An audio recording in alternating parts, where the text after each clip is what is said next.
में होने वाले लोकसभा चुनावों के 3 चरणों का मतदान भी हो चुका है, जिसमें 250 से अधिक सीटों पर मतदान हो चुका है। यूं कहा जाए तो लगभग आधा लोकसभा चुनाव निपट चुका है और फर्स्ट हाफ कंप्लीट होने के बाद सभी राजनीतिक दल अपने अपने कयास लगा रहे हैं और अपनी अपनी जीत के दावे कर रहे हैं। एक और अब की बार 400 पार की उम्मीदें लेकर चल रही सत्ता में बैठी बीजेपी है, जो 3 चरणों के बाद थोड़ी निराश लग रही है। या यूं कहें कि भाजपा नेताओं की बदलती भाषा ये बताती है कि 3 चरणों में हुए मतदान में जनता का रुख भाजपा की ओर नहीं रहा, जिसका पता बीजेपी नेताओं को लग चुका है। और यही कारण है कि प्रधानमंत्री मोदी की भी भाषा बदल गई है।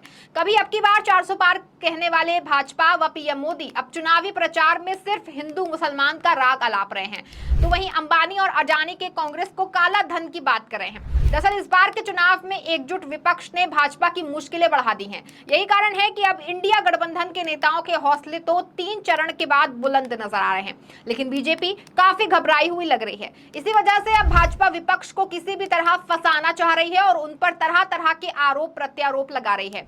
अब की बार चुनाव की शुरुआत से ही अपने 400 पार के ख्वाब को पूरा करने के लिए भाजपा विपक्ष को लगातार कमजोर करने का और उनको लेकर के जनता में भ्रम फैलाने का प्रयास कर रही है, जिसका सबसे बड़ा उदाहरण राजधानी दिल्ली में देखने को मिल रहा है, जहां भाजपा दिल्ली के मुख्यमंत्री अरविंद केजरीवाल को फंसा रही है और उनके जरिए आम आदमी पार्टी पर निशाना साध रही है, क्योंकि इस बार दिल्ली में भी बीजेपी की हालत काफी खराब मालूम पड़ रही है। यही कारण है कि मोदी सरकार द्वारा चुनावों में ठीक पहले सीएम केजरीवाल को गिरफ्तार करवा करके जेल भिजवा दिया गया।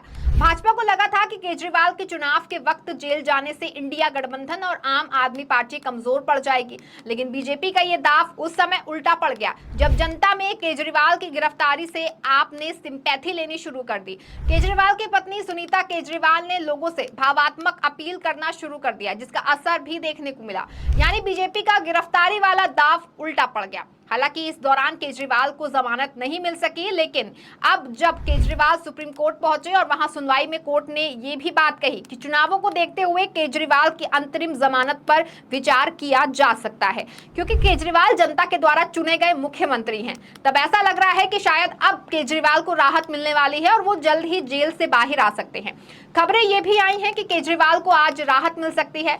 जब ऐसी खबरें आनी शुरू हुई तो पहले से ही 3 चरणों के बाद मुरझाई पड़ी भाजपा की बेचैनी और भी बढ़ गई। आखिरकार केजरीवाल को घेरने के लिए और उन्हें जेल से बाहर आने से रोकने के लिए दिल्ली के उपराज्यपाल ने गृह मंत्रालय को चिट्ठी लिखकर केजरीवाल के खिलाफ खालिस्तान समर्थक चरमपंथी संगठन से पैसा लेने के मामले में राष्ट्रीय जांच एजेंसी यानी कि एनआईए से जांच कराने की सिफारिश कर दी। यानी कि केजरीवाल को सुप्रीम कोर्ट से राहत मिल पाती उससे पहले ही केजरीवाल के ऊपर एक और जांच व एक और आरोप लगा गया। एलजी की ओर से सिफारिश एक व्यक्ति की सप्रमाण शिकायत पर की गई। शिकायत में कहा